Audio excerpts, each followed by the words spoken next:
Welcome back to my channel small learning point. एक बार फिर से आप सभी का अपने चैनल स्मॉल लर्निंग पॉइंट में स्वागत है। जैसा कि आप लोग जानते हैं, इस समय संविधान के जितने भी टॉपिक हैं और एग्ज़ाम के पॉइंट ऑफ से जो टॉपिक इम्पोर्टेंट है उस टॉपिक को आपको सेट वाइज क्वेश्चन प्रोवाइड करा रहे हैं।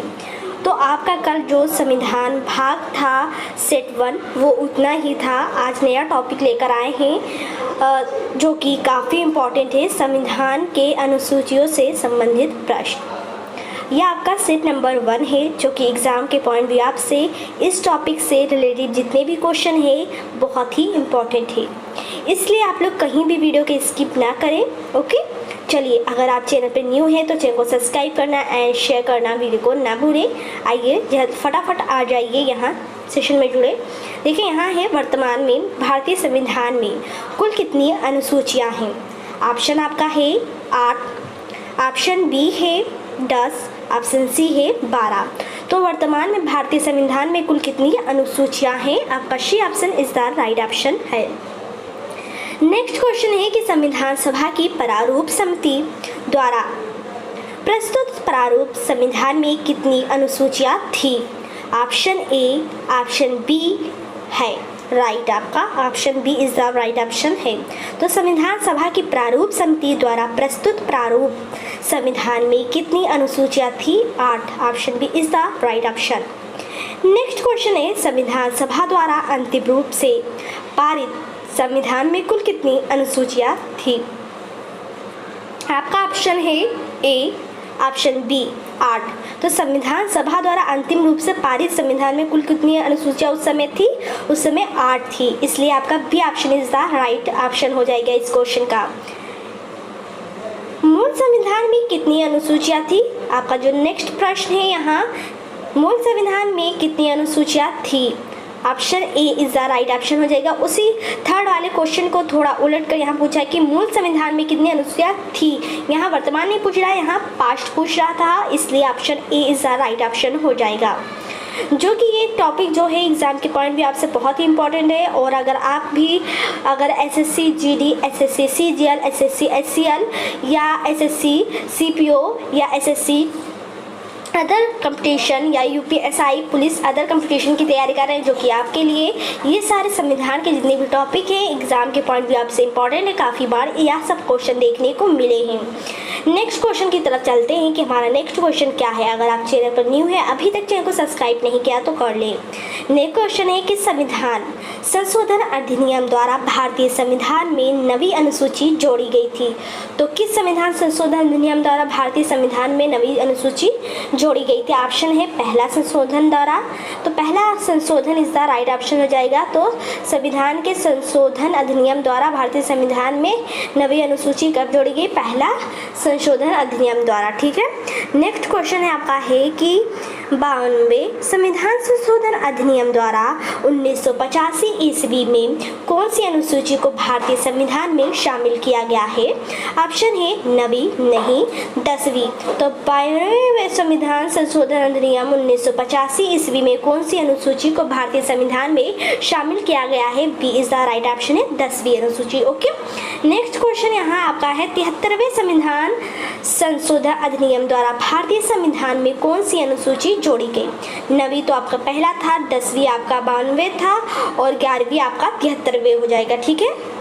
नेक्स्ट क्वेश्चन है 74वें संविधान संशोधन अधिनियम द्वारा भारतीय संविधान में कौन सी अनुसूची जोड़ी गई? नवी आपका था पहला, 10वीं आपका था 52, 11वां था 73 और 74वें में 12वीं हो जाएगी। ओके।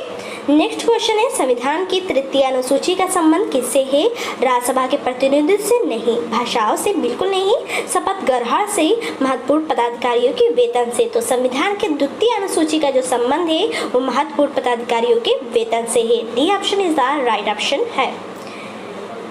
भारत संघ में शामिल राज्यों और संघ शासित क्षेत्रों का उल्लेख भारतीय संविधान की किस अनुसूची में है? प्रथम अनुसूची में है।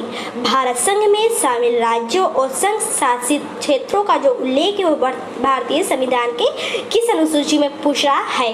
ठीक है। तो उसका उल्लेख आपके प्रथम अनुसूची में देखने को मिलेगा। नेक्स्ट क्वेश्चन है कि राष्ट्रपति राज्य के राज्यपालों, सर्वोच्च न्यायालय तथा उच्च न्यायालय के न्यायाधीशों, संसद तथा राज्य विधानमंडलों के अधिकारियों, भारत के नियंत्रक एवं महालेखा परीक्षक आदि के वेतन के संबंध में प्रावधान संविधान के किस अनुसूची में किया गया है? प्रथम अनुसूची नहीं, द्वितीय अनुसूची। तो आपका द्वितीय अनुसूची इज द राइट ऑप्शन हो जाएगा।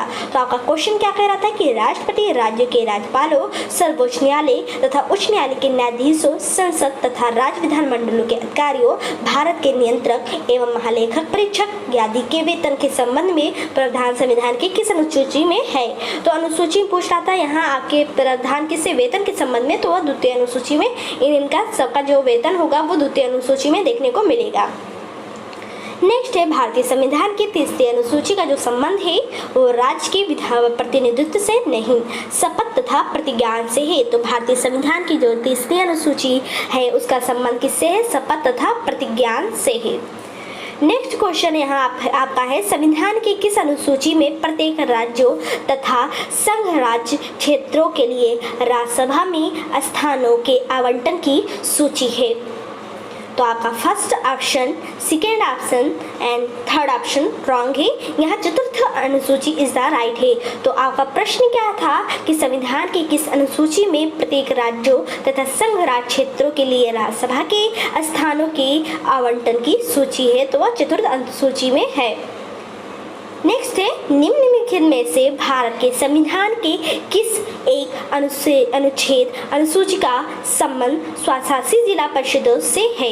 8वीं अनुसूची, अनुच्छेद 370, छठी अनुसूची। तो छठी अनुसूची आपकी इज द राइट ऑप्शन हो जाएगा। क्या था? भारत के संविधान के किस एक अनुच्छेद अनुसूची का संबंध स्वशासी जिला परिषदों से है? छठी अनुसूची। अगला प्रश्न है आपका नेक्स्ट क्वेश्चन है कि भारतीय संविधान में 22 भाषाओं को राजभाषा का दर्जा प्रदान किया गया है। इन राजभाषाओं का उल्लेख किस अनुसूची में है? काफी interesting and important topic exam के पॉइंट ऑफ व्यू से है। 7वीं, 8वीं। तो 8वीं जो अनुसूची है क्या हो जाएगा? यहाँ क्या था क्वेश्चन आपका?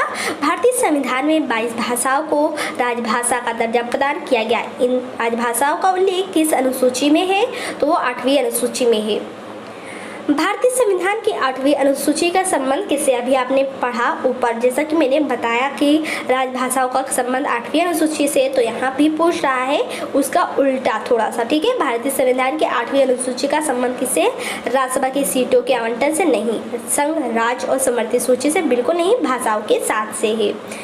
नेक्स्ट है किसी अधिनियम को संविधान की किस अनुसूची में शामिल करने पर उसकी वैधता को किसी न्यायालय में चुनौती नहीं दी जा सकती है? 5वीं, 8वीं, 9वीं। तो 9वीं अनुसूची जो है वो किसी अधिनियम को संविधान की किसी अनुसूची में सम्मिलित करने पर उसकी वैधता को किसी न्यायालय में चुनौती नहीं दी जा सकती है, तो वो 9वीं अनुसूची है। किस राज्य के आरक्षण विधेयक को 9वीं अनुसूची में सम्मिलित किया गया? तमिलनाडु। ठीक है, तो किस राज्य के आरक्षण विधेयक को 9वीं अनुसूची में शामिल किया गया था? वो कौन सा राज्य था? वो तमिलनाडु था। नेक्स्ट क्वेश्चन है आंध्र प्रदेश से अलग कर एक नए राज्य तेलंगाना का गठन हुआ। इससे भारतीय संविधान की किस अनुसूची में परिवर्तन होता है? अनुसूची 1 में। आंध्र प्रदेश से अलग कर एक नए राज्य तेलंगाना का गठन हुआ। इससे भारतीय संविधान की किस अनुसूची में परिवर्तन हुआ? ठीक है, किस सूची में परिवर्तन हुआ था? वो आपका अनुसूची 1 में परिवर्तन हुआ था। Next question and last question आ चुका है, दल बदल के आधार पर निर्वाचित सदस्यों की अयोग्यता संबंधित विवरण संविधान की किस अनुसूची में दिया गया है? तो दल बदल के आधार पर जो सदस्यों की अयोग्यता संबंधी विवरण है वो संविधान की किस अनुसूची में दिया गया है? 8वीं नहीं, 9वीं बिल्कुल नहीं, 10वीं सूची में अनुसूची में दिया गया है। तो दल बदल के आधार पर निर्वाचित सदस्यों की अयोग्यता संबंधी विवरण संविधान की किस अनुसूची में दिया गया है? 10वीं अनुसूची में। C option is the right option हो जाएगा। इस तरीके से आपका टॉपिक था भारत के संविधान के अनुसूची से संबंधित प्रश्न और आपका ये सेट फर्स्ट था। ओके, आई होप आप लोग को समझ में आया होगा। और ये क्वेश्चन ऐसे हल्के में मत लेना, क्योंकि ये सारे ऐसे क्वेश्चन मैं बताती रहती हूँ जो कि एग्जाम के पॉइंट व्यू से काफ़ी इंपॉर्टेंट है और काफ़ी बार देखने को एग्जाम में मिले हैं। तो आई होप आपको समझ में आया होगा। तब तक के लिए इतना ही, मुझे दे इजाज़त। वीडियो पसंद आया वीडियो को लाइक करें, शेयर करना ना भूलें। Thank for watching this.